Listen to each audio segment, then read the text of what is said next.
আমাদের 189th session আজকে Sanjay Mukhopadhyay cinema এবং সঞ্জয় মুখোপাধ্যায়ের সাথে বোধহয় খুব অঙ্গাঙ্গী একটা রিলেশন রয়েছে।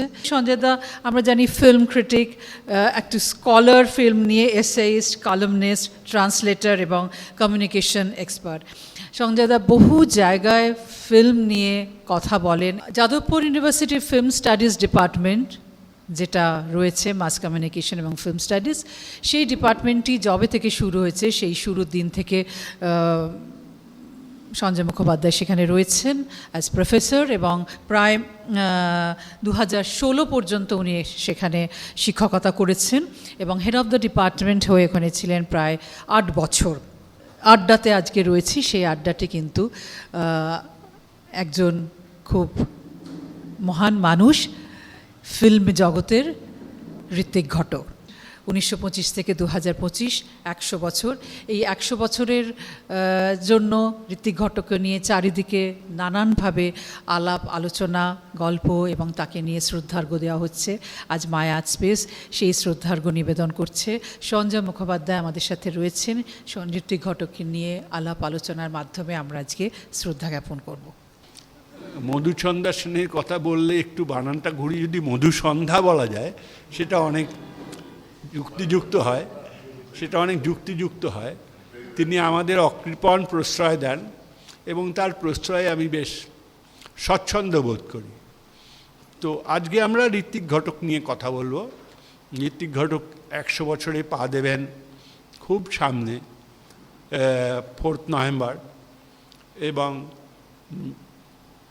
ঋত্বিক ঘটক নিয়ে কথা বলার আগে আজকে আমরা বলেইছিলাম যে এমনি একটা ভাষণের বদলে আজকে যেহেতু এটা মায়া আড্ডা, সুতরাং ঋত্বিক ঘটক বিষয়ে আমাদের যে ধারণা, সেই ধারণার বাইরে গিয়ে একটু ঋত্বিক ঘটক সম্বন্ধে কথা বলা যেতে পারে। ঘটনাক্রমে আমার সৌভাগ্য হচ্ছে এই ভদ্রলোককে আমি জীবনের একেবারে শেষ প্রান্তে কিছুটা চিনেছিলাম এবং তাকে কিছু কিছু মুহূর্তে দেখেছি নন সিনেমাটিক, অর্থাৎ সিনেমা তিনি করছেন এমন সময় দেখেছি, যুক্তিতর্ক গপ্প, কিন্তু যখন তিনি সিনেমা করছেন না তখনও দেখেছি। তার থেকে আমার ধারণা হয়েছে যে তার সম্বন্ধে বাঙালিদের যে একটা ধারণা, বিশেষত পরপর ছবিগুলো দেখে হচ্ছে, এই মেঘে ঢাকা তারা কমলেশ্বরের, এই আমাদের সুজন নীল যেটা করলো মেঘে ঢাকা ঘটক, এইসব দেখে যে ঋত্বিক ঘটক মানেই আলুথালু চুল, একটু ঝুঁকে পড়া পাঞ্জাবি পায়জামা এবং ঝোলায় মদের বোতল এবং পড়ে যাওয়া, এই ঘটনাগুলো কিন্তু সত্যি না মানে আমি দেখা অথবা না দেখা নিরপেক্ষভাবেই সত্যি না। এটা তো সত্যি যে ভদ্রলোক 8টা ছবি করেছেন। এখন সিনেমা বানানো এমন একটা ব্যাপার যেখানে ছবি করতে গেলে দাঁড়িয়ে থাকতেই হয়। তাছাড়া অজস্র শর্ট ফিল্ম এবং তথ্যচিত্র করেছেন, তাতে দাঁড়াতে হয়, এবং মদ খেয়ে সবসময় এই ছবিগুলো করা যায় না, সম্ভবই না, বায়োলজিক্যালি সম্ভব না। পুনে ফিল্ম ইনস্টিটিউটে শিক্ষকতা করেছেন, সেই শিক্ষকতার দাগ আছে, তিনি নাম লিখে চলে যাওয়ার কথা না। এই যে আসরানি মারা গেলেন, আসরানি তার উপর লিখেছেন, সেটা এই নয় যে তিনি মহান চলচ্চিত্রকার, আসরানি জীবনে তার প্রভাব নিয়ে। বা ধরুন বিধু বিনোদ চোপড়া, ইনি আদৌ আমাদের এই ঘরে আলোচ্য হওয়ার বিষয় নয়, কিন্তু বিধু বিনোদ চোপড়া যেমন ঋত্বিক ঘটক সম্বন্ধে বলেন যে ঋত্বিক দা আমাকে হঠাৎ একদিন ডেকে বললেন, এই শোন, তোর নাম এই বিধু চোপড়া কী করে হলো? বিধু চোপড়ায় কখনো সিনেমা করা যায়? তো আমি চুপ করে আছি, কি বলবো, আমি তখন বাচ্চার ছেলে। আমি বললো, বিধু চোপড়ায় তোমার জীবনেও সিনেমা হবে না, তোমার একটা নাম দিচ্ছে, এই নামটা নাও, তাহলে কিছু হতে পারে। তো উনি কেন জানি না, সেটা বিধু বিনোদ বলে আমিও বুঝতে পারি না, উনি আমাকে বললেন তোর নাম আজকে থেকে বিধু বিনোদ চোপড়া। তো বিধু বিনোদ চোপড়া নিয়ে নিলেন, কারণ দি গ্রেট মাস্টার। তো বিধু বিনোদ পিতৃদত্ত নাম বিধু চোপড়া ছেড়ে বিধু বিনোদ চোপড়া হয়ে গেলেন। এবং আশ্চর্য কথা, বিধু বিনোদ চোপড়ার বক্তব্য এই নাম ক্লিক করলো বম্বে ইন্ডাস্ট্রিতে, এবং আমি বিধু বিনোদ চোপড়া হয়ে গেলাম। এরকম নানা গল্প আছে, কিন্তু যেগুলো গল্প সেগুলো হচ্ছে এই মদের বোতলের পাশাপাশি কিন্তু একটা গল্প আছে। যেমন ধরুন, অনেকেই জানেন না, সুচিত্রা সেনের প্রথম ছবি 7 নম্বর কয়েদি যখন হয়েছিল, সুচিত্রা সেন বালিগঞ্জেই থাকতেন, তার শ্বশুরবাড়িতে ঋত্বিক ঘটকরা ভাড়াটে ছিলেন। সুচিত্রা সেন 7 নম্বর কয়েদি কীরকম হবে, কীরকম হয়েছে, আরও কীভাবে ভালো অভিনয় করা যায় এ নিয়ে যেহেতু আলোচনার লোক পেতেন না, সুতরাং ঋত্বিক ঘটকের সঙ্গেই করতেন।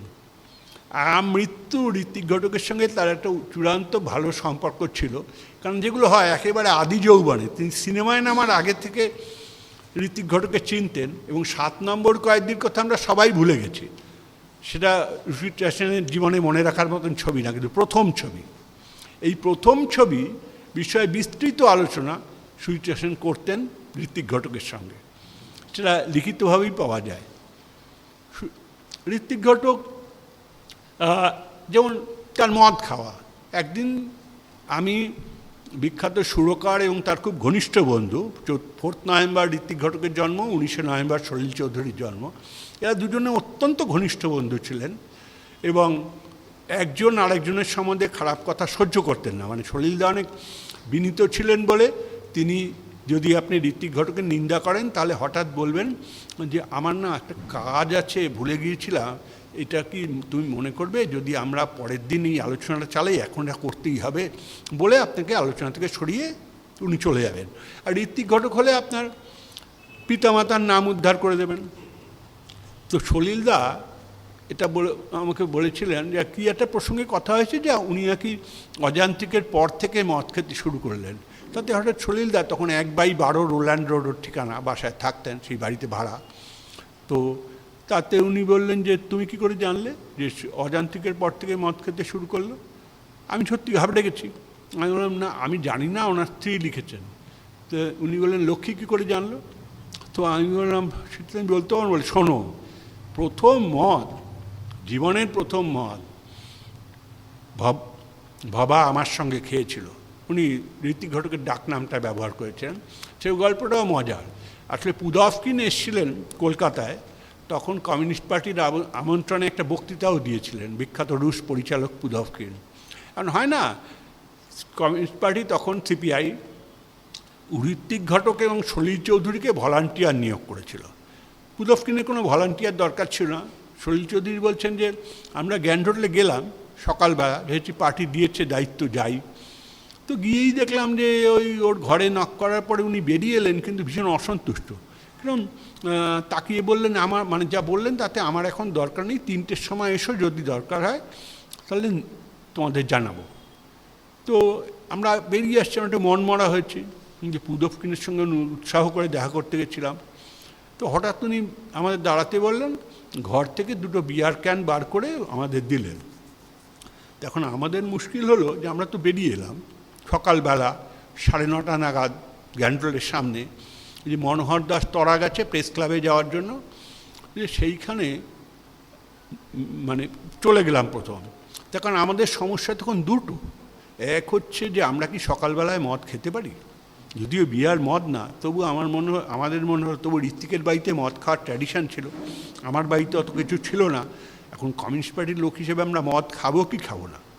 আমাদের কাছে একটা হলো যে মদটা খাওয়া উচিত না, পার্টির লোক আমরা। 2 হচ্ছে মদটা খাওয়া উচিত, কেন কমরেড স্ট্যালিনের প্রতিনিধি আমাদের মদ দিয়েছেন, আমরা সেটা ফেলে দিতে পারি। এই নিয়ে কিছুক্ষণ ভাবতে ভাবতে আমরা আবার খাই।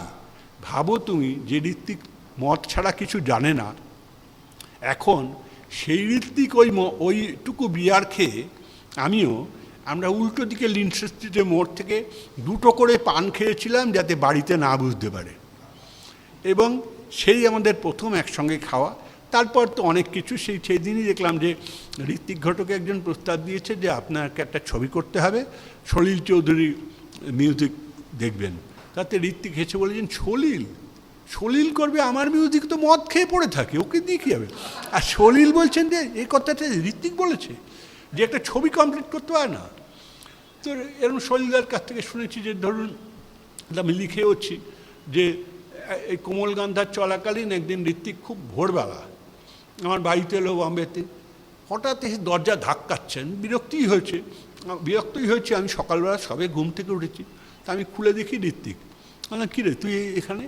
তো এত সকালে?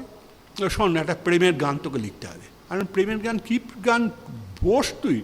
বসে বললো, না প্রেম, তুই প্রেম এটা লিখে দে আমাকে, আমি লাগাবো। তাই না? এরমভাবে হয় নাকি? কার প্রেম, কি প্রেম, কোথায় যাচ্ছে প্রেম, এগুলো তো বলতে হবে, নাহলে কী করে লেখা যাবে? উনি ঋত্বিক যেমন হয় কিছুক্ষণ এরম করে বললো যে আরে আমাদের প্রেম পুতু পুতু প্রেম না, তুই আমি যে প্রেম করেছি সেই প্রেম, তুই একটা গান লিখতো, কোমল গান্ধারে লাগাবো। তাই বললাম আমার সময় দিবি তো ও যেরকম ছটফট করে কিছুক্ষণ পরে বলে আমার ফ্লাইট আছে আমি চলি, এই সপ্তাহে তুই গানটা পাঠাবি উইকেন্ডে। বলে এখন এই সপ্তাহে আমি পাঠাতে পারিনি, গানটা নিয়ে ভাবতে হলো, ভেবে আমি লিখলাম করলাম, তবে কোমল গান্ধারে গানটা নেই, যার কারণ হচ্ছে লাগানোর সুযোগও ছিল না, আমি একটু দেরি করেছিলাম। তো কিন্তু আমি দেখলাম যে ওর ছবি তৈরি হয়ে গেছে, তখন আমি হেমন্ত দাকে দিয়ে 1961 সালে গানটা গাইয়ে দিলাম। ওটা হচ্ছে ঝড়ের কাছে রেখে গেলাম আমার ঠিকানা। এখন উনি বলেন যে গানটা শুনলেই বুঝবে যে ঋত্বিক গানটাকে ভালোবাসতো কেন। এটা আমরা দুজনেই পার্টি ছেড়ে দিয়েছিলাম, এবং আমরা তো পার্টির সঙ্গে আমাদের সম্পর্ক তো এক ধরনের আছে, মানে আমরা আর ফিরে যাব না, কিন্তু একেবারে মানে যেটা হয় পূর্ণ প্রেমিকার সঙ্গে সম্পর্ক যেটা হয় সেই রকম। ফলে ওগো ঝরা পাতা যদি আবার কখনো ডাকো, এইসব যে লাইনগুলো যদি দেখো তাহলে বুঝবে যেগুলো আমাদের আসলে পার্টির প্রতি লেখা গান। উনি সেদিন তিতাস একটি নদীর নাম দেখে এসছেন, বলছেন যে মিউজিক কি দারুণ। এখন এইরকম একজন ঋত্বিক ঘটক ছিলেন, যেমন সেদিন আমাদের বন্ধু গৌতম ঘোষ, ঘটনাক্রমে তার পরের দিনই তার স্ত্রী চলে গেলেন, বলছেন যে ঋত্বিকদার কতগুলো জিনিস আছে।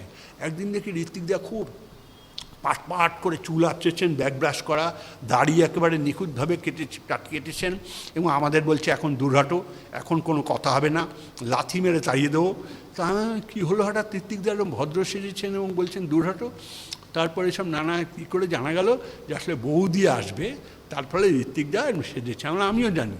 আমি একদিন রামকিঙ্কর উনি দেখাচ্ছেন ওর কোনো প্রসপেক্টিভ বায়ারকে, তো ঋত্বিকদার অদ্ভুত ছিল। ঋত্বিকদা কিন্তু স্ত্রী আসবেন বা স্ত্রী থাকবেন শুনলে অদ্ভুত, স্ত্রীর সামনে ওরকম পোশাক টাশাক করতেন না।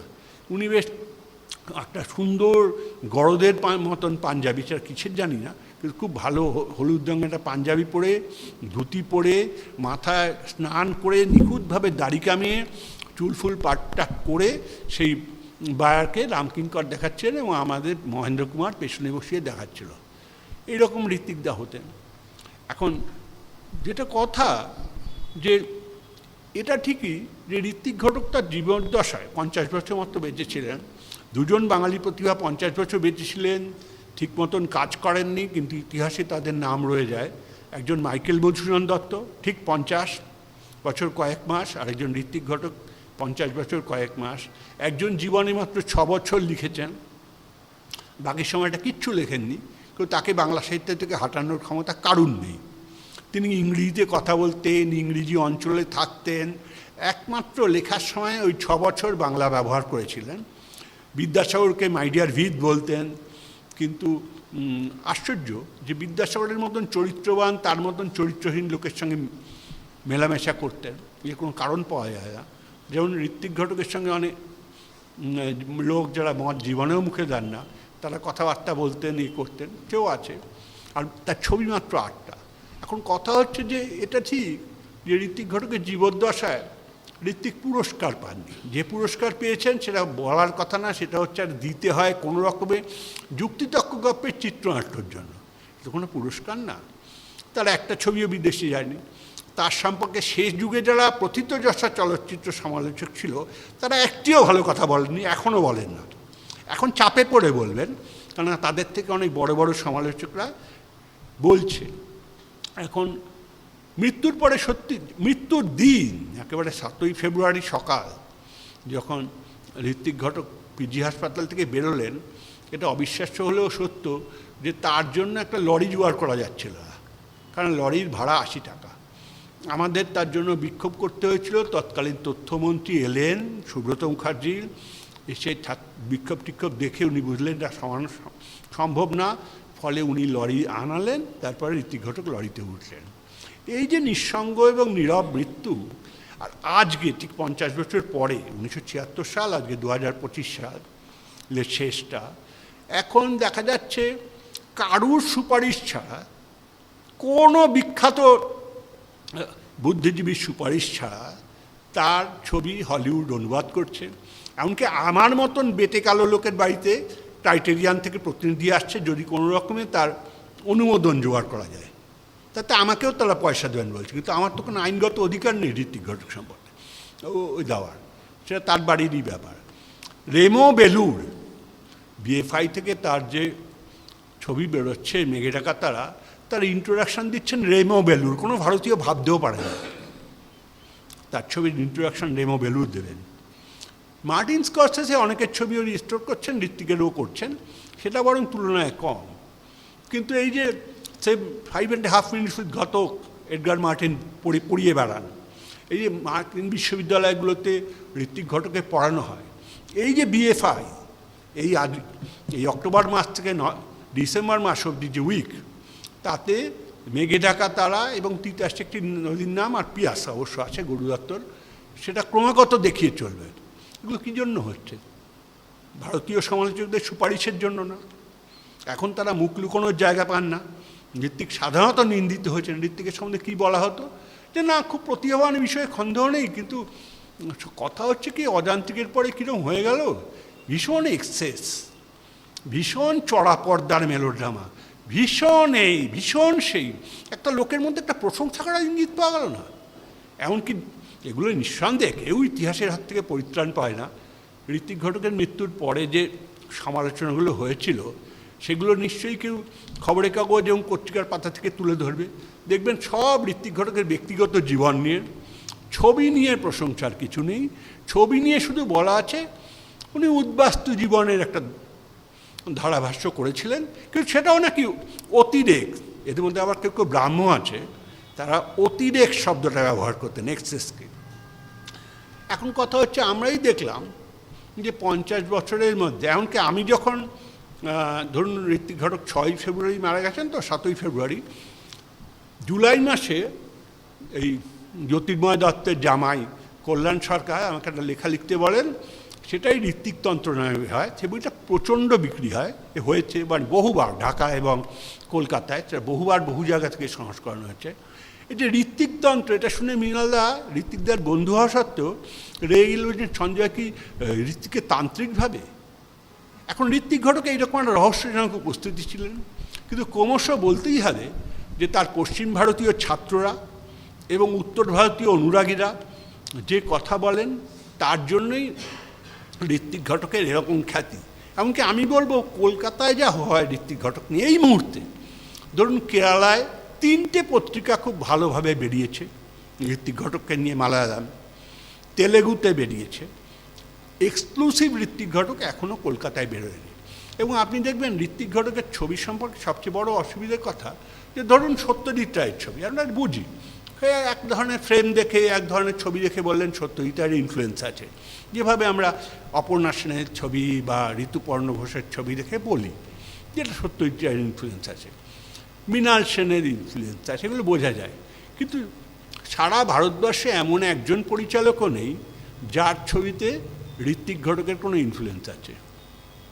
তার যে প্রিয় ছাত্র যাদের কথা সবসময়ই বলা হয়, কুমার সাহানি, মনিকা, জন আব্রাহাম, এদের মধ্যে জনের মধ্যে যদি কিছু থাকেও, কুমার এবং মনিকাউলের ছবিতে কোনো রকম প্রভাব নেই। আমাকে সত্যজিৎটাও বলেছিলেন যে রায়দের গুরুর কাছ থেকে যে বিরাট চরিত্রায়ন, বিশাল ক্যানভাস, এইগুলো শেখেননি, শুধু ল্যাক অফ হিউমার শিখেছিলেন, মানে রসিকতার অভাব। সত্যজিতের মনে হচ্ছিল ঋত্বিকের মধ্যে রসিকতার অভাব কিছু কিছু জায়গায় আছে, যদি অযান্ত্রিক বাদ দিয়ে। অযান্ত্রিকটা ওনার খুব প্রিয় ছবি ছিল। এখন এই যে বলছি, আজকে ঋত্বিক ঘটক সম্বন্ধে নতুন একটা দৃষ্টিভঙ্গি তৈরি হয়েছে, এবং আমরা মূলত বিদেশিদের প্রভাবেই এবং মূলত তার ছাত্রদের প্রভাবেই বাংলায়ও কেউ কেউ কিছু বলছে। আজকে আর ঋত্বিক ঘটকে খুব দেশ বিভাগের সমস্যা নিয়ে কথা বলা হয় না, কারণ সত্যি কথা দেশ বিভাগ তো অনেক পুরনো হয়ে গেছে। এখন আপনি কলিঙ্গ যুদ্ধ নিয়ে কথা বলতে পারেন, সম্রাট অশোকের, সে তো ইতিহাসের ব্যাপার। আমরা কলিঙ্গ যুদ্ধে বেঁচে ছিলাম না, ইতিহাসের একটা অংশ। যেমন 1947 সালে আমরা ছিলাম না, ওটা ইতিহাসের একটা অংশ। আজাদগড় কীরকম ছিল আজকে আর বোঝাও যায় না। আজাদগড়ে এত মঞ্জিনির দোকান, এত কেক অ্যান্ড বেক এসব হয়েছে যে বোঝাও যায় না নিতা কোন রাস্তা দিয়ে চটি ফটফট করতে করতে আসতো। ফলে বাস্তবতাটা বদলে গেছে। ঋত্বিক ঘটককে আপনি তাহলে বাঁচবেন কেন? যে বাস্তবতা ছিল সেই বাস্তবতা নেই। আসলে বুঝতে হবে যে ঋত্বিক ঘটকের জায়গাটা যেখানে আমরা ভুল বুঝেছিলাম এবং ক্রমাগত ভুল করে গেছি, আজও করতে চাইছি, সেটার জায়গা হচ্ছে সিনেমা একটা বাস্তবকে স্টেবিলাইজ করে, সাম্যাবস্থায় নিয়ে যায়। যেগুলো সামাজিক অসাম্য থাকে সেগুলোকে জনপরিসরে সাম্যাবস্থায় উপস্থিত করে এবং তার ফ্রেমিং, তার সব কিছুই এক ধরনের ব্যালান্সড অ্যাপ্রোচে থাকে। সে যেই কথাই বলুন। আর ঋত্বিক ঘটকের ছবিতে প্রথম থেকেই জায়গাটা একটু অন্যরকম। তাকে বাস্তববাদী ছবি বানানোর লোক মনে করাই কঠিন, কারণ তার যদি প্রথম ছবি, যেটা তার জীবদ্দশায় করেনি, মুক্তি পায়নি, 2-3 দিনের জন্য হাওড়া শহরে পেয়েছিল, কিন্তু তারপরেই আইনগত কারণে বন্ধ হয়ে যায়, মৃত্যুর পরে ছবিটা দেখানো হয়। সেই ছবিটাও যদি দেখেন, নাগরিক, তাতে দেখবেন যে সাউন্ডের কাজটা খুব অদ্ভুত। একটা সাউন্ড ক্রমশ মেটালিক সাউন্ড বড় হচ্ছে এবং তার সেটা মৃত্যুতে গিয়ে কালমিনেট করছে কালী ব্যানার্জির ক্ষেত্রে। এই যে নাগরিক ঋত্বিক ঘটকের বাবা সুরেশচন্দ্র বাগচির কথা ভেবে কালী ব্যানার্জির চরিত্রটা ঋত্বিক ঘটক করেছিলেন। সুরেশচন্দ্র বাগচি পূর্ববঙ্গে ডিএম ছিলেন, জেলা শাসক, মস্ত বাড়ি, একটা 5 বিঘার ওপর বাড়িতে থাকতেন রাজশাহীতে। তাকে এসে গঙ্গাপ্রসাদ মুখার্জি রোডের যে ছোটো বাড়িতে থাকতে হতো, তিনি কষ্ট পেতেন। দেখবেন একবার পরিষ্কার রেফারেন্স আছে বাবার, যে সুরেশচন্দ্র বাগচি খুব পাখি ভালোবাসতেন, পাখির ডাক। এখন থাকে না অনেক কিছুর প্রতি আগ্রহ, কেউ কুকুর ভালোবাসে, পাখি ভালোবাসে, সুরেশবাবু পাখি ভালোবাসতেন। এখানে কালী ব্যানার্জির যে দুপুরবেলা পাখির ডাকের প্রীতি এবং ঋত্বিক, এই যে ক্লোজেটেড থাকা, যে অবরুদ্ধ থাকা, এগুলো ঋত্বিকের। এবং সেখানেই আমরা প্রথম দেখি ঋত্বিকের গ্রেট মাদার প্রীতি। যেদিন প্রথম দুর্গা প্রতিমা শহরে ঢুকছে, সেই দিন ভাড়াটে উচ্ছেদ হচ্ছে। আমাদের সমালোচকরা এগুলো দেখেননি, বা দেখলেও দেখতে পাননি। এখন কোনটা সত্যি আমি জানি না। যেমন তারা এখন সকলেই হাত দিয়ে ফেলেন, না আমাদের কাছে ছবিগুলো আসেনি বলে আমরা ন্যাশনাল অ্যাওয়ার্ড দিতে পারিনি। কেন আসেনি, কেন তারা নিজেরা প্রস্তাব করেননি, এগুলো এখন ভেবে লাভ নেই। হয়েছে, জীবনানন্দ দাশকে যেমন ন্যাশনাল অ্যাওয়ার্ড দেওয়া যায়নি তার জীবদ্দশায়, সবাই পরিষ্কার ছিল হাত, এ হাতে কোনো রক্ত ছিল না। ঋত্বিক ঘটকের ক্ষেত্রেও আমাদের দুর্দান্ত সমালোচকদের হাতে কোনো রক্ত ছিল না। একমাত্র বিষ্ণুদে, দেবব্রত বিশ্বাস এরম ছিল। দেবব্রত বিশ্বাস লেখক নন, তিনি কাউকে ওরমভাবে বলতে পারতেন না। বিষ্ণুদেব বলেছিলেন এবং যথেষ্ট জোরের সঙ্গেই বলেছিলেন, কিন্তু এছাড়া তেমন কিছু হয়নি। আর যেগুলো হয়েছে মৌখিক, যেমন সত্যজিৎ রায়ের যারা জীবনীকার, যে দুজন সবচেয়ে গুরুত্বপূর্ণ জীবনীকার বিদেশি, তারা দুজনেই বলেছেন যে মানিকবাবু যখন বাংলা ছবি নিয়ে আলোচনা করতেন, তখন ঋত্বিক ঘটক ছাড়া কাউকে আলোচনাই করতেন না। সেটা বাঙালি অভিনেত্রীদের মধ্যে মাধবী মুখোপাধ্যায় বলেন যে উনি ঋত্বিক ঘটক ছাড়া কারুর নাম নেওয়া খুব পছন্দ করতেন না। এবং অ্যান্ড্রু রবিনসন এবং মারি সিটান দুজনেই বলেছেন যে ওর রেফারেন্সগুলো সবসময় বাংলা ছবির আলোচনায় ঋত্বিক ঘটক। কিন্তু এগুলো মৌখিক, এগুলো তো লিখিতভাবে কিছু নেই। সত্যজিৎ রায় যখন বলেন, দু এক জায়গায় ঋত্বিক ঘটক বলেছেন, যখন প্রথম একটু বড় করে আলোচনা করেন, সে তো মৃত্যুর পরে শোকসভায় যে সভাপতিত্ব করতে গিয়ে অযান্ত্রিক প্রসঙ্গে। তো এইরকম এখন ধরুন দেখা, এই যে অযান্ত্রিক সত্যজিৎ রায়ের খুব প্রিয় ছবি, আমাদেরও যারা ঋত্বিক ভক্ত তাদের সবার খুব প্রিয় ছবি। কেন? যে অযান্ত্রিকই সাধারণভাবে খুব ব্যালান্সড ছবি বলে বলা হয়। এর কম্পোজিশনগুলো খুব নিখুঁত, এমনকি গাড়িটাকে যে বিভিন্নভাবে ধরেছেন। সত্যজিৎ রায় তো বলেন যে এর যে অ্যানথ্রোপোমরফিজম, অর্থাৎ গাড়িটাকে যে একটা জ্যান্ত পদার্থ হিসেবে ভাবা, কম্পোজিশনগুলো, সেগুলো শেখার মতো। আর আরেকটা জিনিস দুলাল দত্ত খুব মুখে বলতেন এবং সত্যজিৎ রায় লিখে বলতেন, যে একটা জিনিস কিছুতেই বোঝা যায় না, যে কারণে উনি অযান্ত্রিক ছবিটা বারবার দেখতেন, যে এক্সট্রিম লং শটের পরে সমস্ত ব্যাকরণ অস্বীকার করে এক্সট্রিম ক্লোজ আপ কী করে জুড়ে যায়। এটা ভীষণ উল্লম্ফন। এই জিনিসটা করলে ছবি বাউন্সড হয়ে যায়, কিন্তু ঋত্বিক পারতেন। এবং ঋত্বিক ধরুন ছবিটা কী, ছবিটা এমনি যে ছিল, একটা লোক একটা গাড়িকে ভালোবাসছে এবং সেই ভালোবাসাটা পাগলামি, সেটা ঠিক আছে, যে গাড়ি কি আওড়াতা হ্যায় ক্যা, যে এটা এই ভদ্র এই পাগলাটা এই গাড়িকে ভালোবাসে, এটা বেঙ্গলি ক্লাবের বাবুরাও বলেছিল। কিন্তু ঋত্বিকের ক্ষেত্রে দেখা গেল দুটো জিনিস যার গুরুত্ব আজকে খুব বোঝা যাচ্ছে।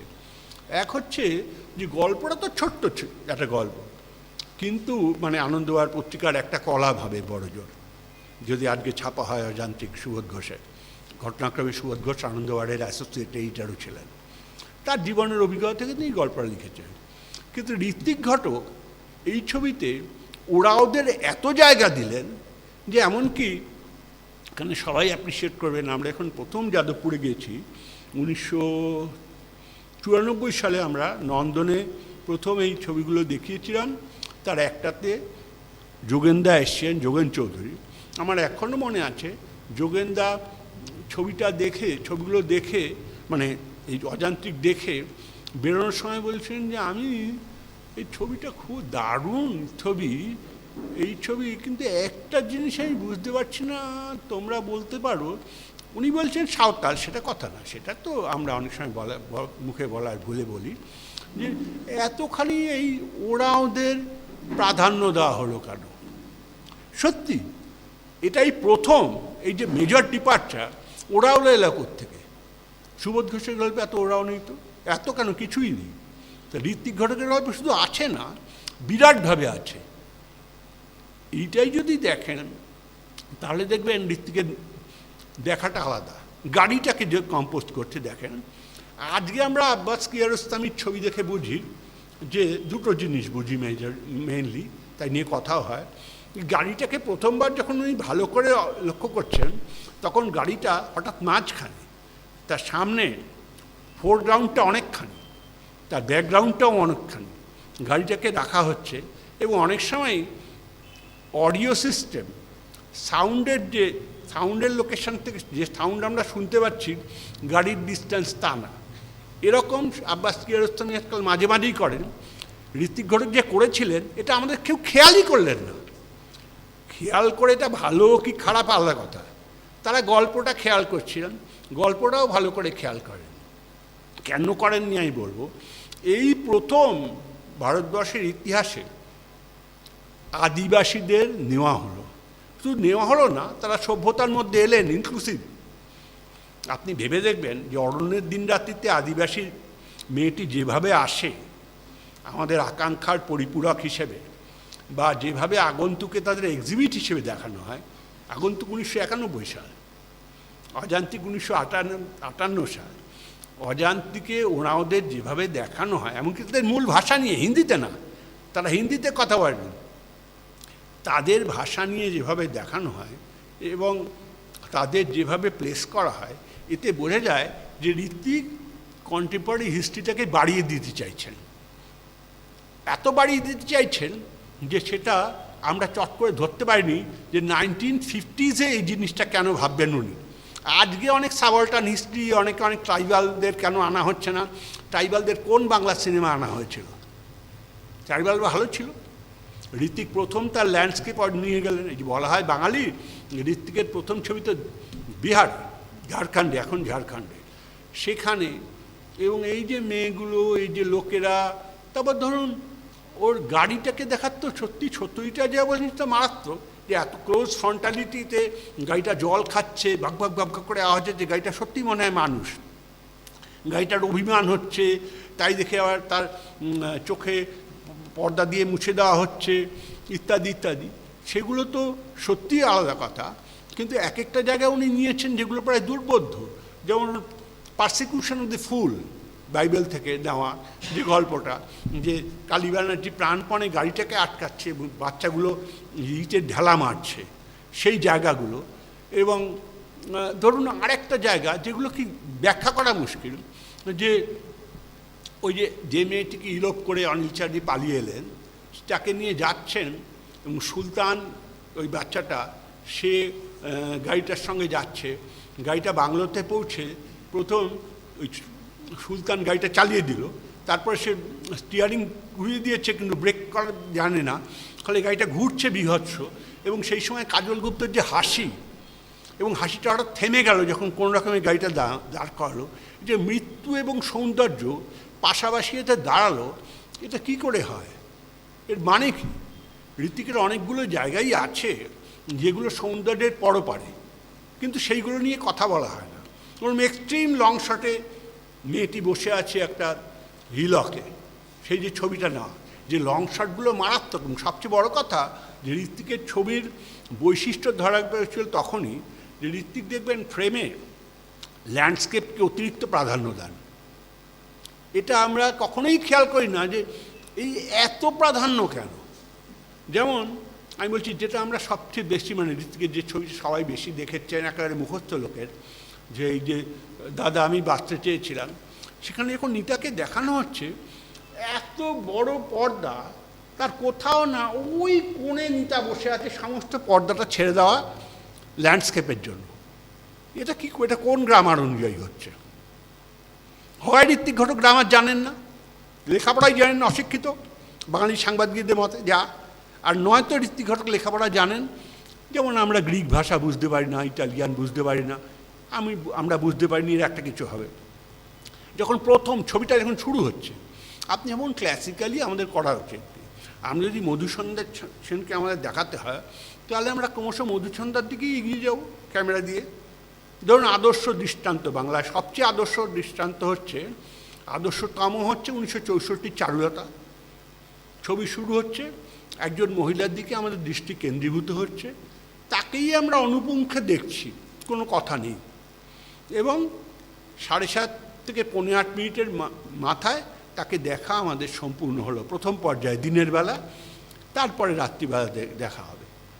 এটা মানে বোঝা যায়, কারণ এটা দেখেই আমরা বুঝতে পারি যে যিনি বানাচ্ছেন তার উদ্দেশ্য এই মহিলার সম্বন্ধে বিস্তৃত বিবরণ আমাদের কাছে দেওয়া। তিনি বাক্যের মাধ্যমে দিচ্ছেন না, তিনি তাকে ক্রমশ উন্মোচিত করছেন। আর এখানে কি যে হঠাৎ ছবিটা দেখেই আমরা অবাক হয়ে যাই যে ছবিটা ফ্রেমে মোর দ্যান 80% জুড়ে আছে গাছটা। তাহলে হুই is the primary object of looking? এই যে সত্যজিৎ রায় গোদারের প্রশংসা করতে গিয়ে, গোদারের ছবি তার ভালো লাগে না, কিন্তু তাতেও গোদারকে যে তিনি ক্লাসিক্যাল ন্যারেশনের পরে সবচেয়ে বড় ফিল্ম মেকার মনে করেন, তার বলতে গিয়ে বলেছেন যে প্রথমেই বুঝতে হবে যে কোথায় গোদারের তফাৎ। একটা ছবি দেখার সময় আমরা প্রথমে এসেনশিয়ালটাকে দেখি, তারপরে নন এসেনশিয়াল, এ লেভেলে মিনিংয়ের তারতম্যে কোনটা সেকেন্ডারি কোনটা টার্সিয়ারি এরমভাবে বুঝি। যদি তাই হয় তাহলে গোদার নন এসেনশিয়ালকে এসেনশিয়াল করেছেন এবং এসেনশিয়ালকে নন এসেনশিয়াল করেছেন ম্যাসকুলা ফেমিনার প্রথম সিকোয়েন্সটা সত্যজিৎ অনেক বড় করে ব্যাখ্যা করে বুঝিয়েছেন কেন উনি ক্লাসিক্যাল সিনেমা থেকে আলাদা। আপনি মেঘে ঢাকা তারায় দেখুন যে দেখানোর কথা নিতাকে, প্রথম শটে নিতাকে বোঝাই গেল না, তার কারণ বিরাট গাছের আড়াল থেকে কেউ আসছিল, আমরা সে বালক না বালিকা, বৃদ্ধ না বৃদ্ধা, যুবক না যুবতী কিছুই বুঝতে পারলাম না। Only in the second shot তাকে বুঝতে পারলাম। এই যে বুঝতে পারলাম, সেখানেও গণ্ডগোল আছে। সেখানে হচ্ছে দ্যাট মিন সিনেমায় ফোকাস চেঞ্জ করা হয়, সাধারণত মুভির যখন মুভ করতে থাকে তখন ফোকাস চেঞ্জ করা যায় দর্শক না ধরতে পারে। এখানে স্থির ছবি, এই কাজটা আমি বারবার বলছি, আব্বাস কিয়ারোস্তামি এখন করে থাকেন। একটা ফিক্সড ছবি, নিতা তাকিয়ে আছে অনিলের দিকে, সেখানে ফোকাস চেঞ্জ করা হচ্ছে, ফলে যদি আপনি জ্যামিতিক জায়গা থেকে দেখেন নিতা এবং অনিলের সুপ্রিয়া এবং অনিলের দূরত্ব, অনিলের সঙ্গে পেছনে ট্রেনের দূরত্ব, আপনি দেখবেন জ্যামিতিক প্রপোর্শনে নেই। এটা ওনার ডেলিভারেটলি করা।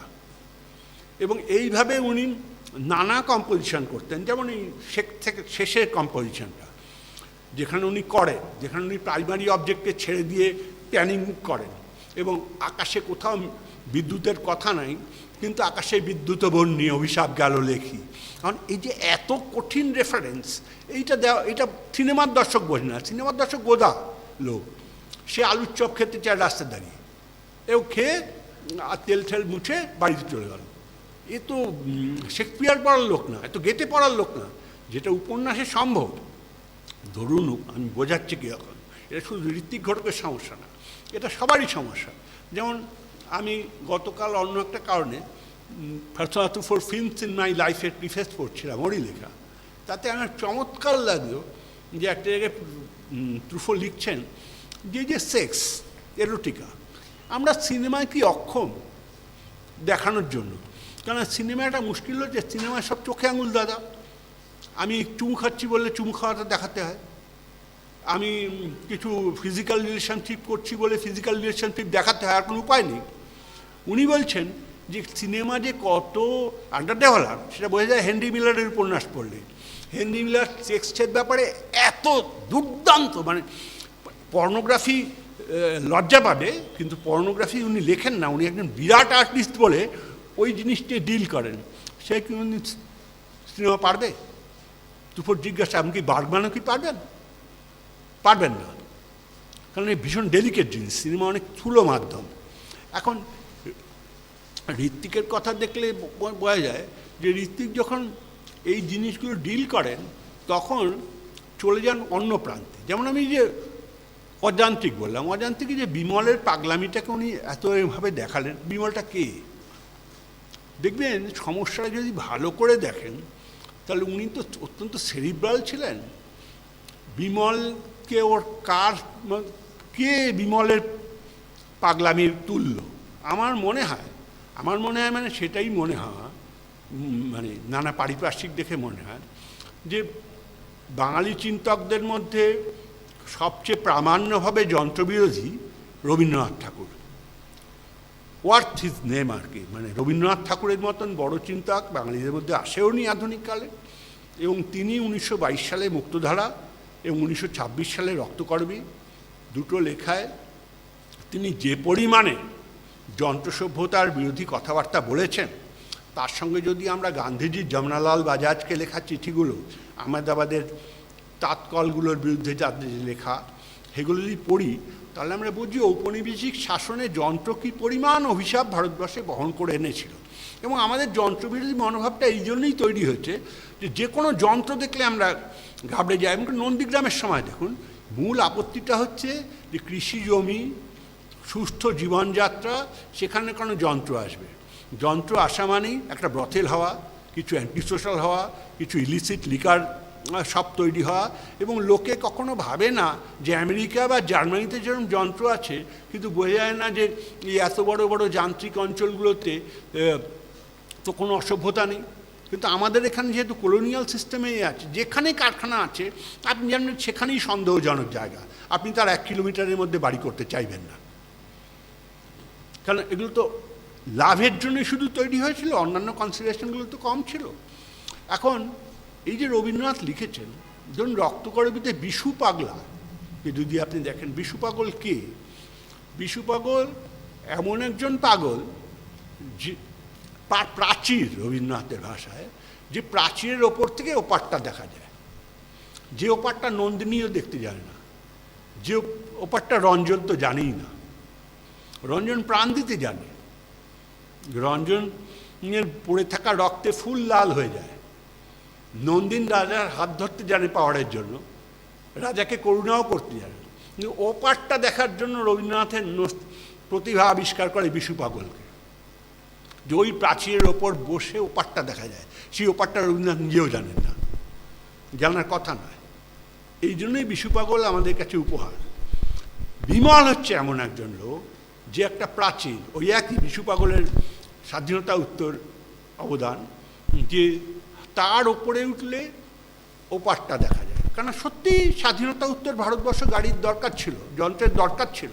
এই যে Durgapur steel plant, villi steel plant, Rourkela steel plant এগুলো গড়ে উঠছিল, এই যে বিদ্যুৎ কেন্দ্রগুলো গড়ে উঠছিল, এই যে খনিগুলোর আধুনিকীকরণ হচ্ছিল, এই জওহরলাল নেহরুর নেতৃত্বে এবং কংগ্রেসের নেতৃত্বে। তো সঠিক একটা দেশ, দীর্ঘদিনের ফিউডাল দেশ, ক্রমশ পুঁজিবাদ এবং উন্নয়নের দিকে যাচ্ছে।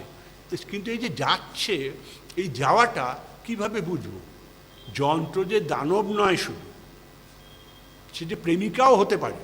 এক্ষুনি আমার বুক ব্যথা হলেই একটা মেশিনের যে পরীক্ষা হবে, ইসিজি মেশিন, যে ইলেকট্রোকার্ডিওগ্রাফ নেওয়া হবে, সেটা যন্ত্রে, সেই যন্ত্র তো আমার বন্ধু। আমরা সেটা বিশ্বাস করি না যে কোনো জায়গা, যা আমরা যে জীবনে আছি, এই মাইক্রোফোনটাও তো যন্ত্র, তার ফলে তো কথাগুলো বোঝা যাচ্ছে। কিন্তু এগুলোর উৎপাদন যেভাবে হচ্ছে, সেই কারণে আমার মনে হয় এটা শত্রু। আমরা যখনই, এমনকি উচ্চশিক্ষিত ইঞ্জিনিয়ারও যখন প্রেম করে, সে চলে যায় এরকম আঁকা বাঁকা নদীর পাশে, তার মনে হয় না শহরটা প্রেম করার জায়গা। এটা ভারতীয়দের বিশ্বাস, এই যে যন্ত্র বা যন্ত্রযুগটা খারাপ। আর ঋত্বিক ঘটক মনে করেন, বা ঋত্বিক ঘটক যে ধরনের মতাদর্শে বিশ্বাস করেন সেখান থেকে মনে করা হয় যে 1957 সাল নাগাদ যন্ত্র মানুষকে মুক্তি দেবে। এটা সম্পূর্ণ স্বাধীন চিন্তা না। মার্কেলসকেও ভেবেছেন only October will liberate the machine. ওরও একটা চিত্রনাট্য ছিল বেঞ্চ নাম্বার 22, এবং ঋত্বিকের গাড়িটার নম্বর দেখবেন BRO। এই যে গাড়িটা, আজকাল ব্রোটা খুব চলছে, তখন ব্রোটা চলছিল না। যদি আপনি গাড়িটাকে দেখেন তাহলেই বুঝবেন ঋত্বিক ঘটক গাড়িটার সঙ্গে একটা ভ্রাতৃত্বের সম্পর্ক তৈরি করতে চাইছেন। এখন কীভাবে হবে, সেই হওয়াটার মধ্যে ঋত্বিক বলতে চাইছেন যে আমাদের যে মধ্যবিত্তি ইনহিবিশন, এই যে বলছিলাম হেনরি মিলার ফ্রান্সোয়া ট্রুফো সম্পর্কে, যে সাহিত্য সেটা অনেক বড় করে দেখতে পায়, কারণ সাহিত্য তো অনেক পুরনো জিনিস, সিনেমা অত ভালো করে দেখতে পায় না, দেখা সম্ভবও না। ফলে উনি সাহিত্যের কাছে চলে যেতেন, এবং সাহিত্যে ওর যে যাবতীয় সংলাপ, যেমন এখন একটা গান আমরা শুনি, এটা রবীন্দ্রনাথের লেখা এবং রবীন্দ্রনাথের সুর দেওয়া।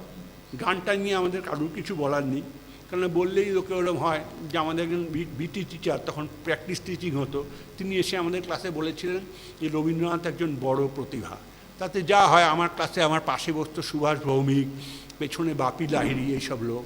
ফলে তারা বললো সত্যি নাকি, ফলে মাস্টারমশাই ক্লাসটা বৃথা চলে গেল। এখন দেবব্রত বিশ্বাসের গাওয়া বা রবীন্দ্রনাথের গান ভালো, এ নিয়ে তো কোনো কথা বলা থাকে না, কিন্তু গানটা আমরা দেখছি কেন? একটা জিনিস দেখুন, গান শিখবি? বসরে গাইতে হবে না?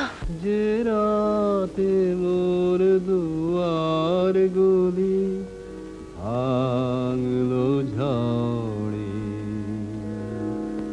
জানি নাই তো তুমি এলে আমার ঘরে,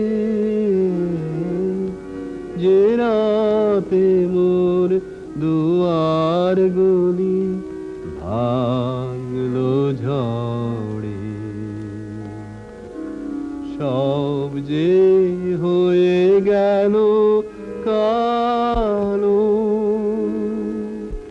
নিবে গেল দ্বীপের আলো,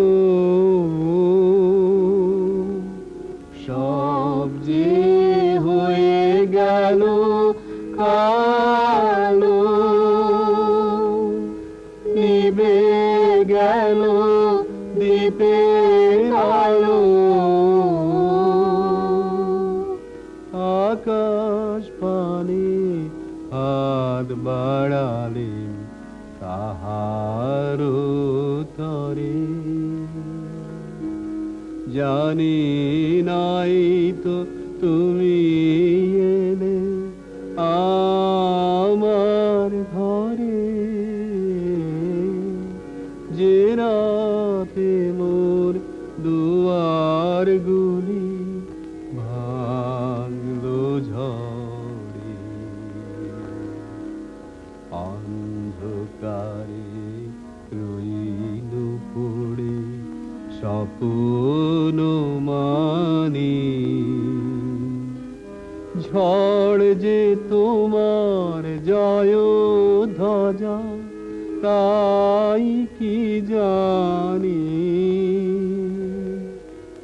অন্ধকারে রইনু পড়ে স্বপ্ন মানি,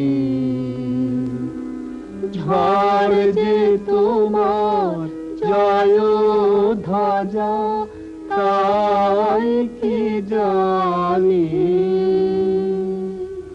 সকাল বেলায় সে দেখি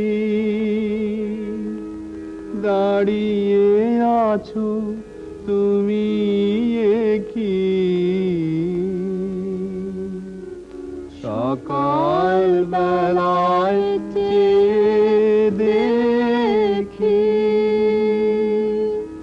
দাঁড়িয়ে আছো তুমি কি,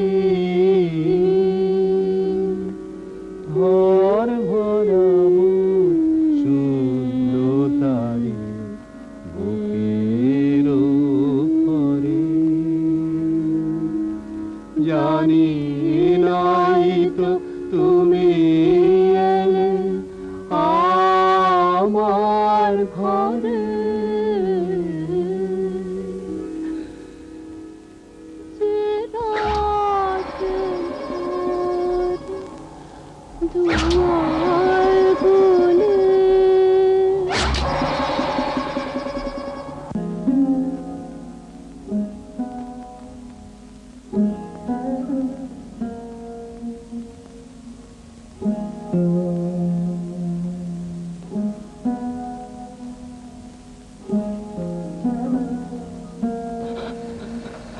গানটা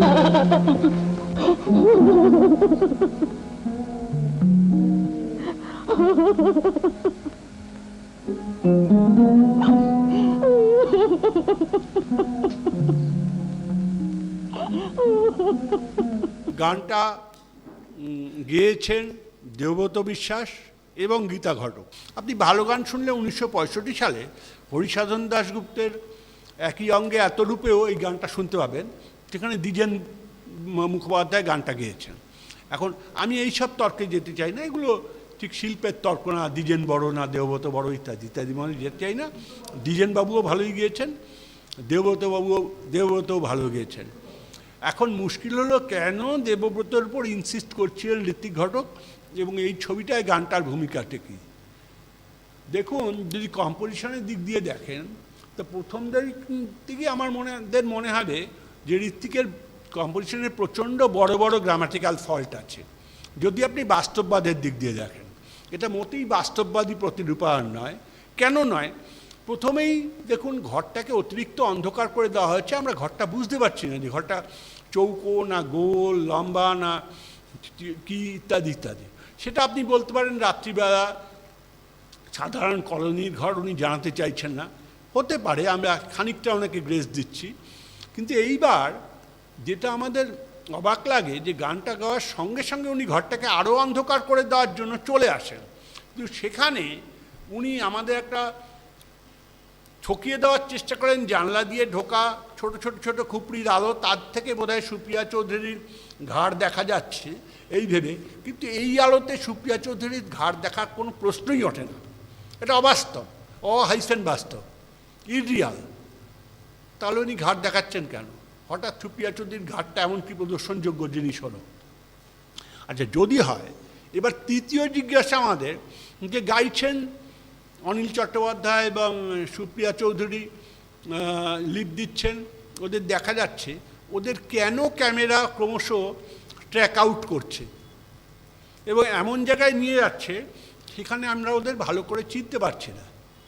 তারপরেই দেখা গেল আবার ওদের নিয়ে আসা হলো, ওই ছোট্ট রেল লাইনে তারকে নিয়ে আসা হলো, এবং তখন ওদের আমরা চিনতে পারছি। এইবার অনিল চট্টোপাধ্যায়ের গাওয়া যখন শেষ হলো, তখনই ঋত্বিক তার বিখ্যাত এক্সট্রিম লো অ্যাঙ্গেল ক্লোজ আপ প্রয়োগ করলেন, হিউজ ক্লোজ আপ, মুখটা ভর্তি হয়ে গেল ফ্রেমটা। যদি লজিক্যালি আপনি যান, যে ঘরে এত অন্ধকার, যে ঘরে কোনো আলো ছিল না, সে আলোটা কোত্থেকে এলো? এই আলো তো কেউ জ্বালায়নি। এবং এই যে আলো এলো, তার মাথার চুলের মধ্য দিয়ে আলো বয়ে যাচ্ছে, মুখটা হিউজ, এবং যে অ্যাঙ্গেলে দেখানো হয়েছে, তো কয়েকদিন আগেই দেখেছেন রামকৃষ্ণ মিশনের এতে, যে প্রতিমা ভাসিয়ে দিলে প্রথমবার ভেসে গিয়েই যে মুখটা ভেসে ওঠে, সেই মুখটা অত্যন্ত ক্যালকুলেটেড মুভ। এইবার আমরা বুঝতে পারছি গানটার সঙ্গে এই মুখটার কি যোগাযোগ হতে পারে।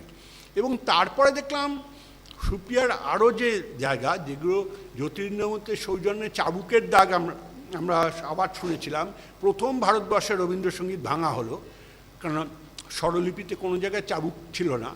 সেটা মধুবংশীর গলিতুর অভিজ্ঞতায় জ্যোতিরিন্দ্রমূর্তি জানতেন, এবং ঋত্বিককে দুটো জিনিস যে অপশান ছিল, তার মধ্যে এই চাবুকটা চাল হলো। কিন্তু যেটা আমার কাছে আরও গুরুত্বপূর্ণ, সেটা হচ্ছে চাবুকটা নিয়ে আমরা কথা বলেছি, কিন্তু যেটা নিয়ে কথা বলিনি, যে সুপ্রিয়াকে আমরা দেখতে পাচ্ছি না। দেখতে পাচ্ছি সুপ্রিয়া কোনো দিকে তাকিয়ে আছে, কিন্তু কোন দিকে? অ্যাড্রেসিলে লুকিং। অর্থাৎ আমরা যখন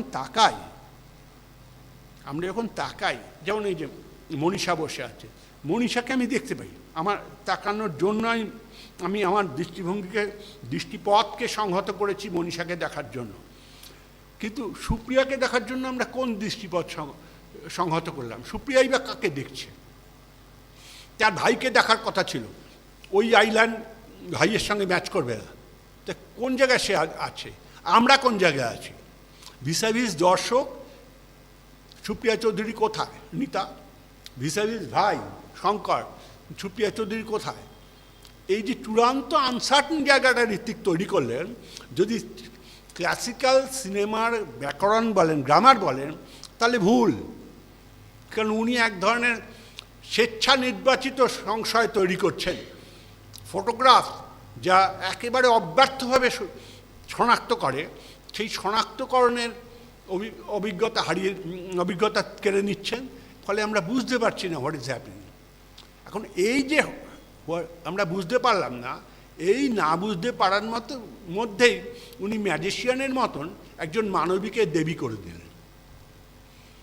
এই যে আমরা বুঝলাম যে আমরা যাকে আঘাত করেছি, আমরা যাকে খুন করেছি, তিনি আসলে MA second year drop out Azadgarh কলোনির বাসিন্দা নীতা চক্রবর্তী নয়, তিনি জগৎজননী।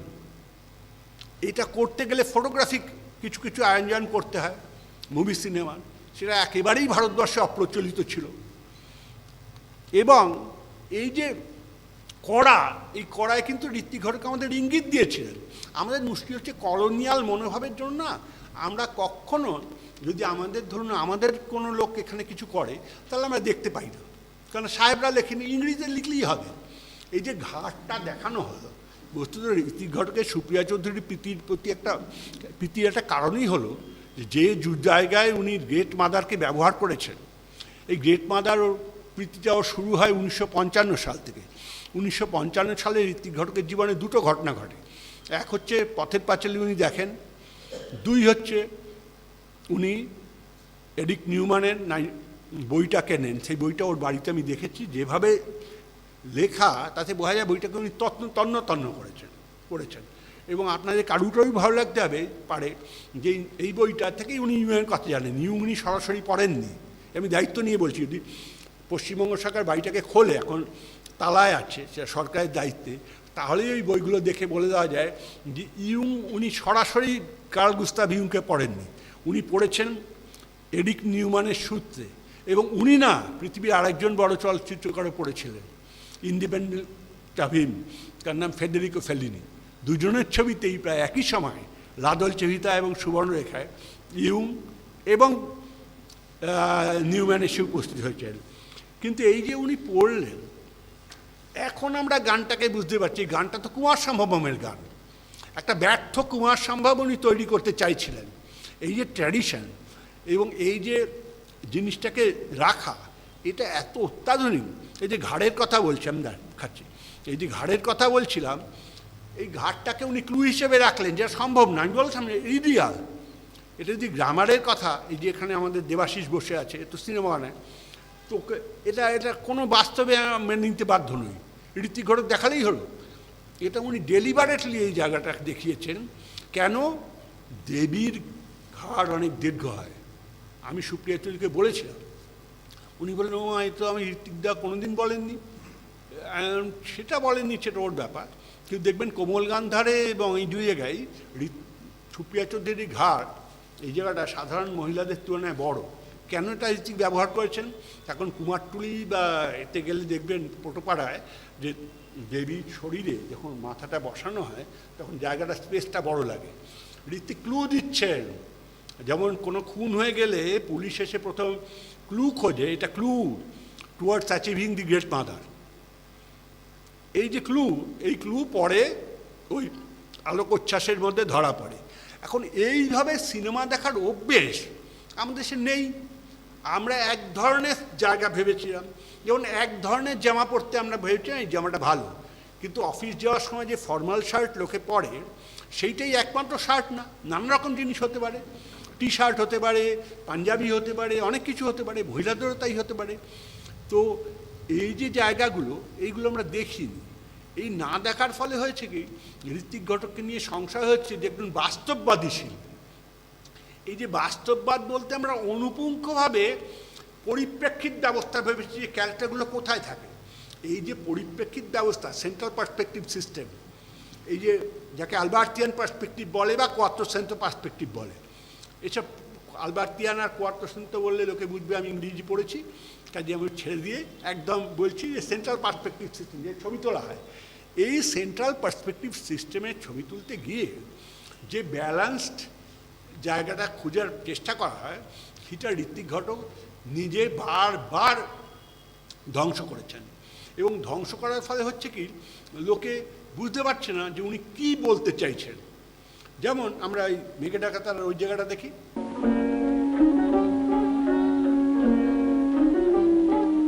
with me. Yes. She likes inspired bhalobashi. Oh, very much, very much. Right from her childhood. Hello. Hello. We make her sit there. She is better now. Oh, yes, I'm happy. I'm happy, sister.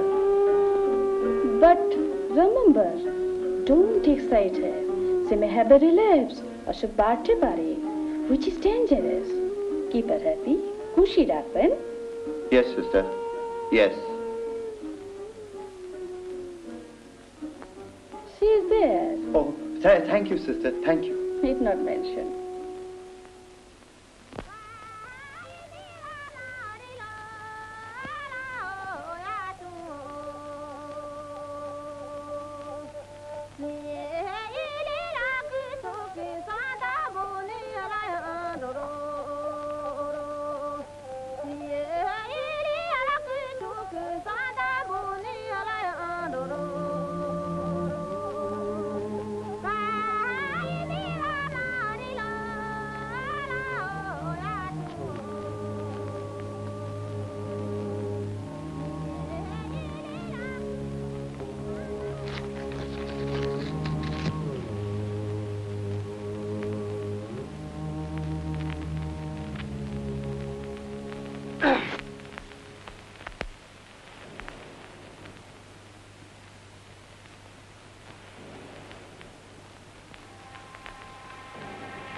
সেই মেঘে ঢাকা তারা,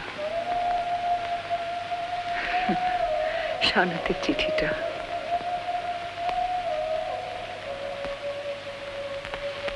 কেন যে এতদিন জমিয়ে রেখেছিলাম।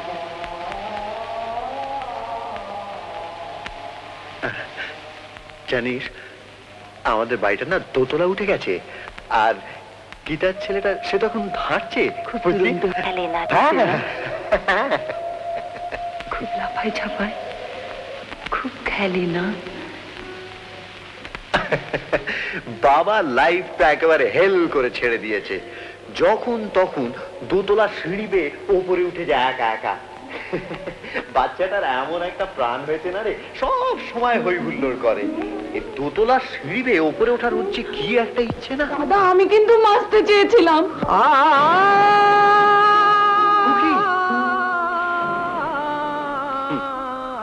Idiot. দাদা, আমি যে সত্যি সত্যি বাঁচতে চেয়েছিলাম। দাদা, আমি যে বাঁচতে বড় ভালোবাসি। দাদা, আমি বাঁচবো। দাদা, আমি বাঁচবো। দাদা, তুমি একবার বলো আমি বাঁচবো। দাদা, দাদা, আমি বাঁচবো। দাদা, আমি বাঁচবো। দাদা, আমি বাঁচবো। মাথা খারাপ হয়ে গেছে খুকি? কি পাগলের মতো চিৎকার করছিস? খুকি, খুকি।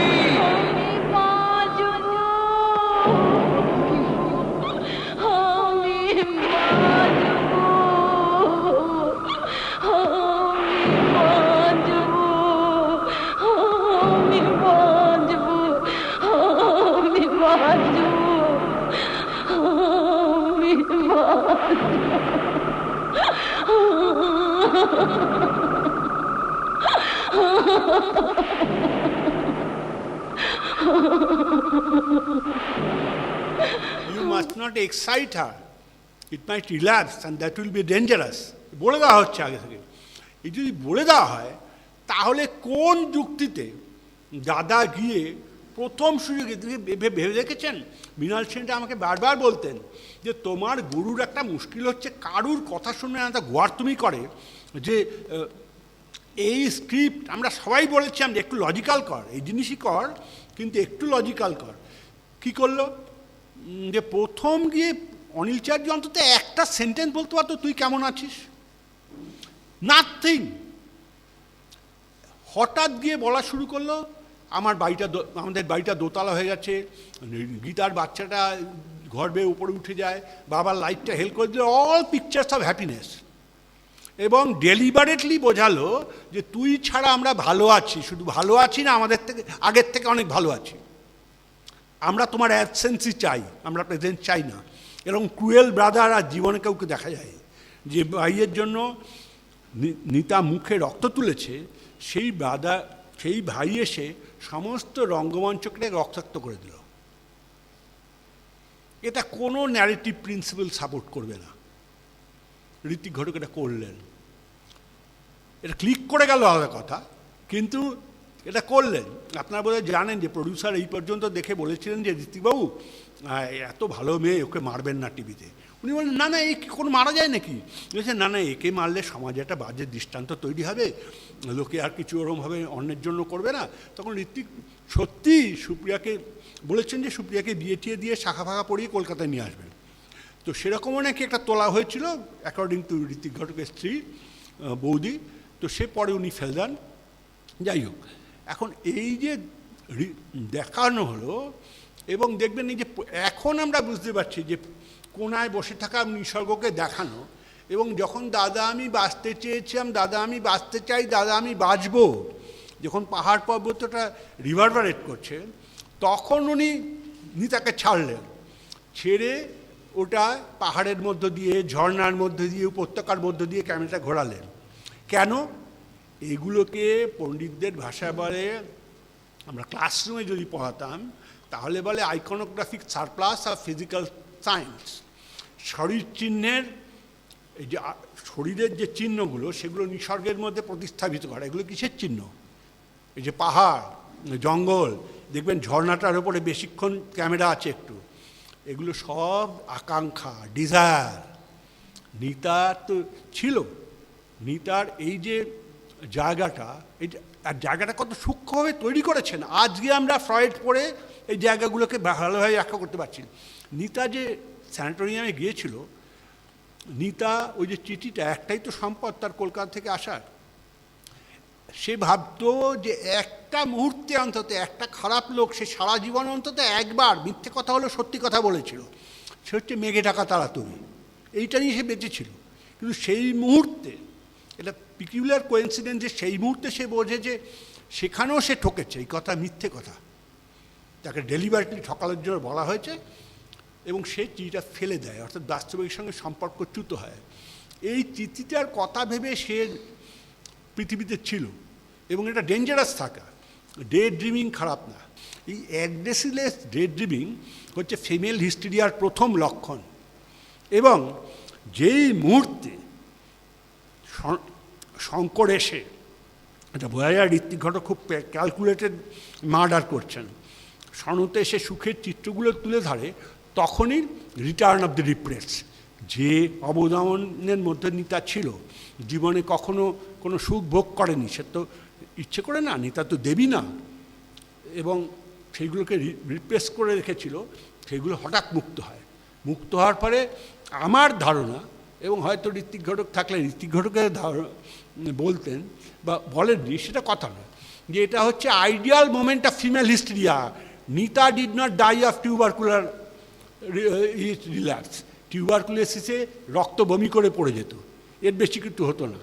কিন্তু পাগল হয়ে গেছে যে দাদা আমি বাঁচবো, দাদা আমি বাঁচতে চেয়েছিলাম, এইভাবে চেঁচায়, পরিবেশ পরিস্থিতি ভুলে এ পরিষ্কার বোঝা যায় উন্মাদ হয়ে গেছে। এটা অনসেট অফ ফিমেল হিস্ট্রিয়া।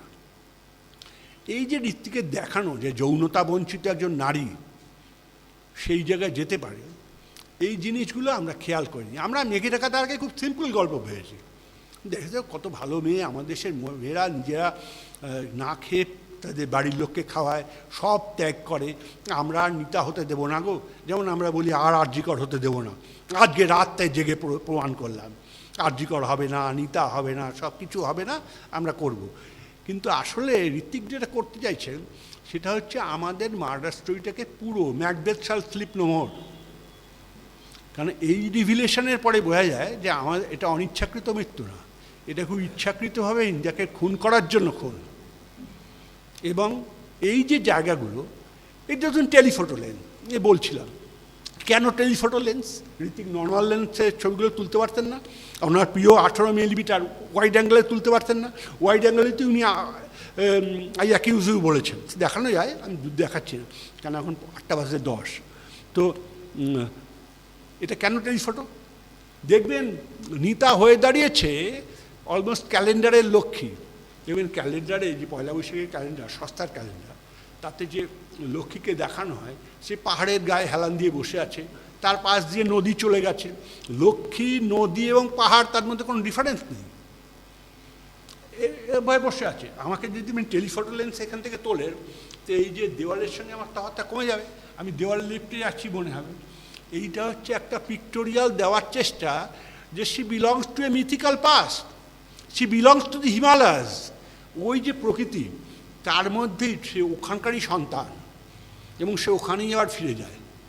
যেমন এসেছিল সে অজনী সম্ভূতা, ওই গাছের মধ্য থেকে, তাকে আমরা চিনতেই পারিনি, তেমনি সে ফিরেও যাচ্ছে অচেনার জগতে। মধ্যেখানে এই গল্পটা উনি বলেছেন, এবং গল্পটাকে যেন সহজ গল্প বলা হয় তা না, গল্পটা সহজের উপকরণ আছে, কিন্তু গল্পের পরতে পরতে নানা রকম জটিলতা, যেটা একেবারে আধুনিক মনস্তত্ত্বের জটিলতা। ওর অন্য ছবিগুলো নিয়েও তাই বলা যায়। যেমন ধরুন, আমরা খেয়ালই করিনি যে এই যে সুবর্ণরেখা, আজ পর্যন্ত কেউ বলে না যে সুবর্ণরেখা ছবিটা একেবারেই উনি রবীন্দ্রনাথের। এটা বলে লোকে যে ঋত্বিক ঘটক একমাত্র লোক যে রবীন্দ্রনাথের সেন্টারিতে থেকে রবীন্দ্রনাথের কোনো ছবি তুলে না। সত্যি ঋত্বিক ঘটকের জীবনে রবীন্দ্রনাথের উপর কোনো ছবি নেই, মানে রবীন্দ্রনাথের গল্প নেই। কেন নেই? উত্তরও নেই। কিন্তু আসলে তো দেখানো যায় যে মেঘের তারাতে যা শুরু হয়েছিল রবীন্দ্রনাথের গানের নতুন ইন্টারপ্রিটেশন দেওয়া, কোমল গান্ধারটা পুরোপুরি পুনশ্চ কাব্যগ্রন্থ থেকে না হয়েছে, আর সুবর্ণরেখাটা রবীন্দ্রনাথের 1930-তে লেখা শিশুতীর্থ কবিতা থেকে।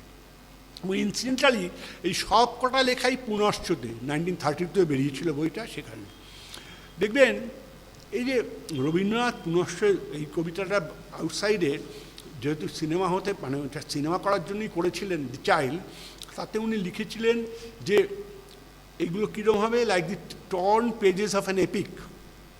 দেখবেন টাইটেলে যেখানে ইহার পর কয়েক বছর কাটিয়া গেলে বা অন্য কিছু লেখা আছে, সেগুলো ছেঁড়া ছেঁড়া পাতা, প্রি রবীন্দ্রনাথ ক্যালিগ্রাফিক স্টাইল। যখন আমরা কলম শিখিনি, শুধু দোয়াত থেকে খাগের কলমে লিখতাম, তখন বেশি জ্যামিতিক ছিল অক্ষরগুলো। এবং যে এই যে ভেগলি অ্যাসেম্বলড পিপল, সব রবীন্দ্রনাথের কথা ওই কবিতার পাশে। দেখবেন নবজীবন কলোনিতে ওই যে রাত্রে ভেগলি অ্যাসেম্বলড পিপল তাদের দেখা যাচ্ছে, আর তারপর লাইনগুলো তো আছেই।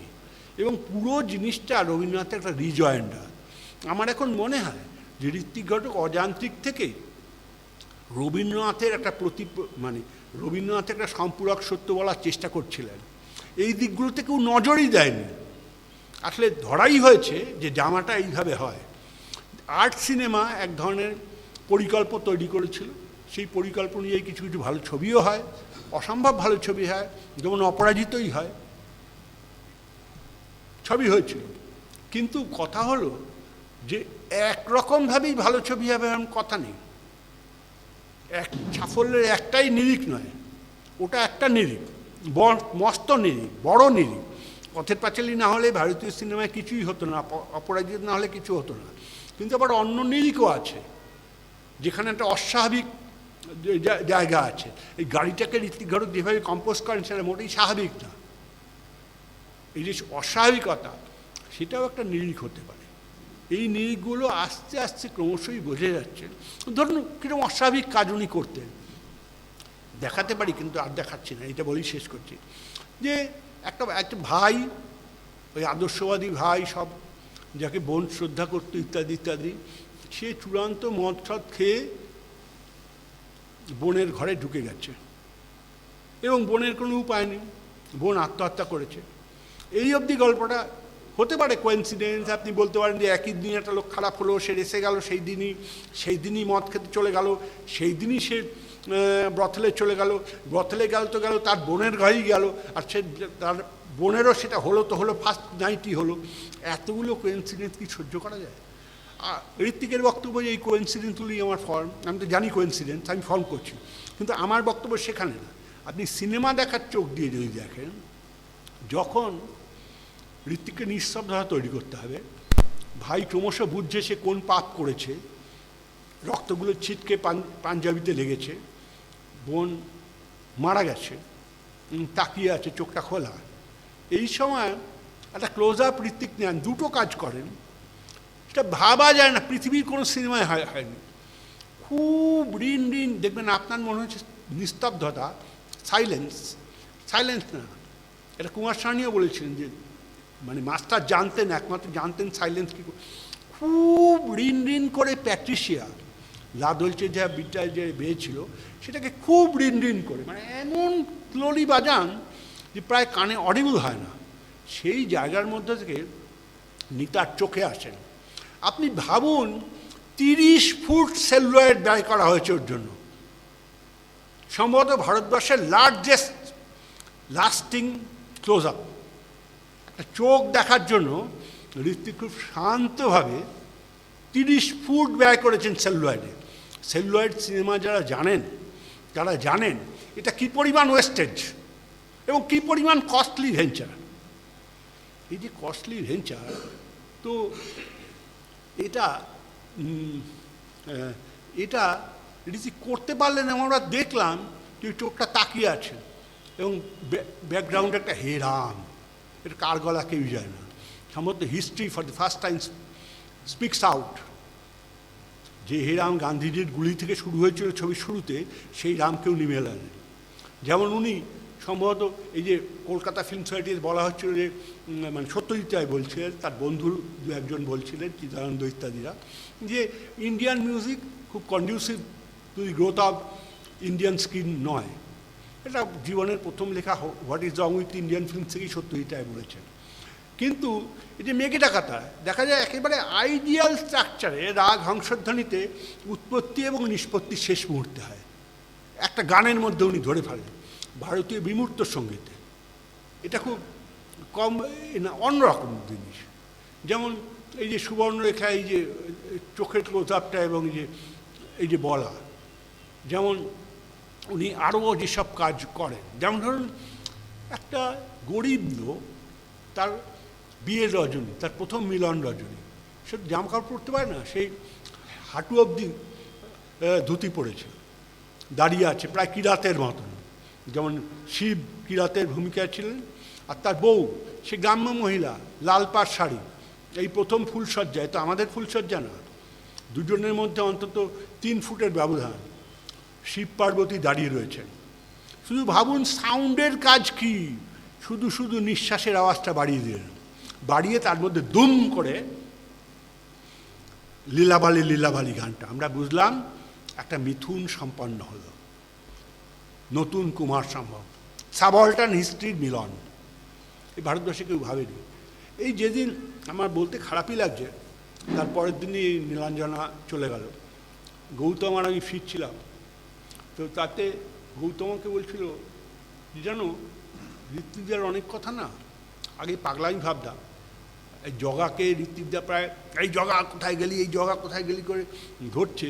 বলে আসলে আমরা ঋত্বিকদাকে বলছিলাম যে ঋত্বিকদা এই যে যুক্তিতর্ক গল্পতে আপনার সাউন্ড সিঙ্ক করছে না, এটা ঠিক না, আপনি করিয়ে নিন। এই বলা যায় না, বললেই যদি রেগে গিয়ে কিছু বলে করিয়ে নিন। উনি হঠাৎ মুড ভালো ছিল, উনি বললেন দেখ তোরা তো কিচ্ছু জানিস না, কোনো দিন লেখাপড়া শিখবি না, তো এই যে শোন, এই যে মন্তাজ সিস্টেমে তো তুই জানিস, পড়েছিস কখনো তোরা, সিনক্রো আর অ্যাসিনক্রো হয়, অ্যাসিনক্রোনাস সাউন্ড তো হয়, তো হোক না পিক্টোরিয়াল আগে যাচ্ছে, সাউন্ড পরে যাচ্ছে।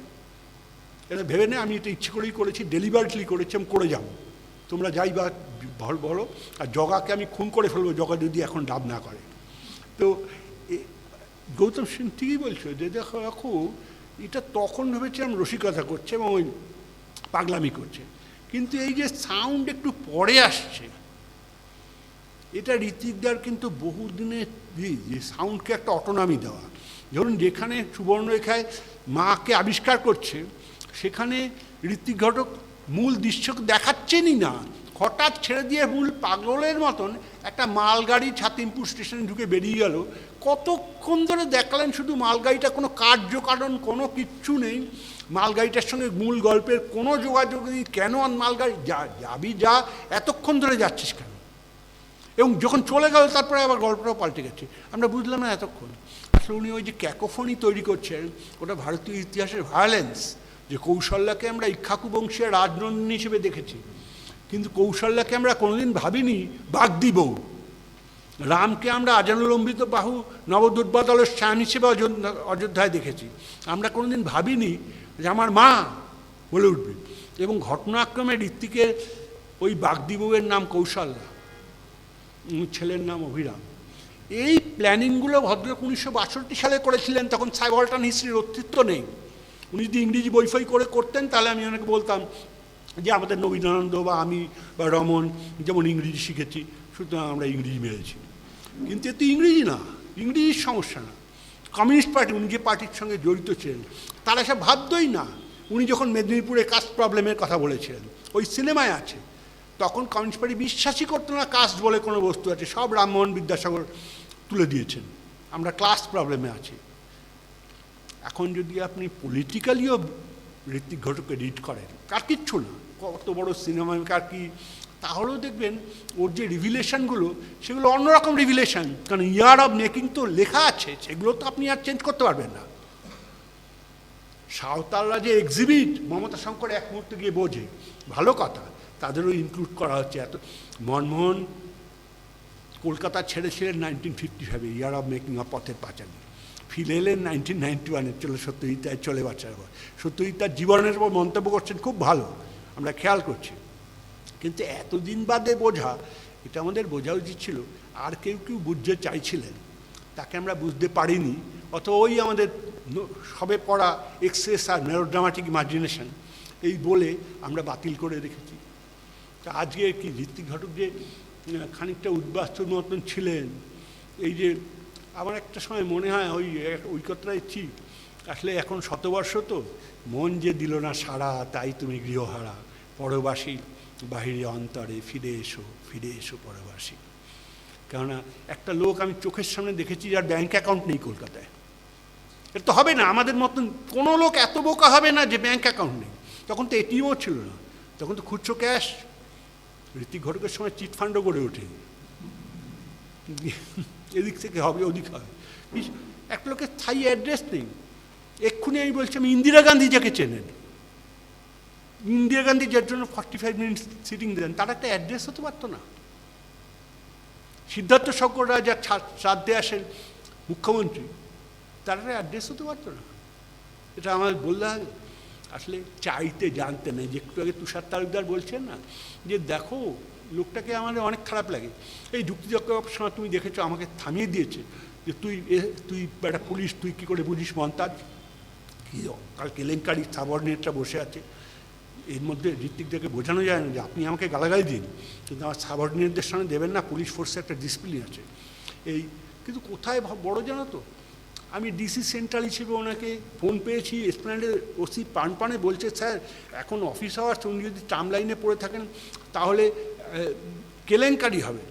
বলে আমি সমস্ত ট্রাফিক ভায়োলেশন করে আমি তখন ডিসি সেন্টার, আমি গিয়ে দেখলাম ঋত্বিকদা না, তখন ডিসি সেন্টার দেখবে এবং উনি বলছেন যে আমি পুলিশকে বললাম যে তুলুন, বলছি স্যার গায়ে হাত দেবো, গায়ে হাত না দিয়ে উপায় নেই, কারণ উনি তো উঠবেন না, আমাকে শুয়োরের বাচ্চা বলছেন, শুয়োরের বাচ্চা বা তুলে নিয়ে গাড়িতে রাখলাম। কিন্তু কোথায় কি জানো, যে রশিদ আর আমি সবসময় বলি যে এই লোকটা একটা তুড়ি মারলে আমরা আনন্দবাজারকে বললে ফুল পেজ আর্টিকেল বেরিয়ে যেত।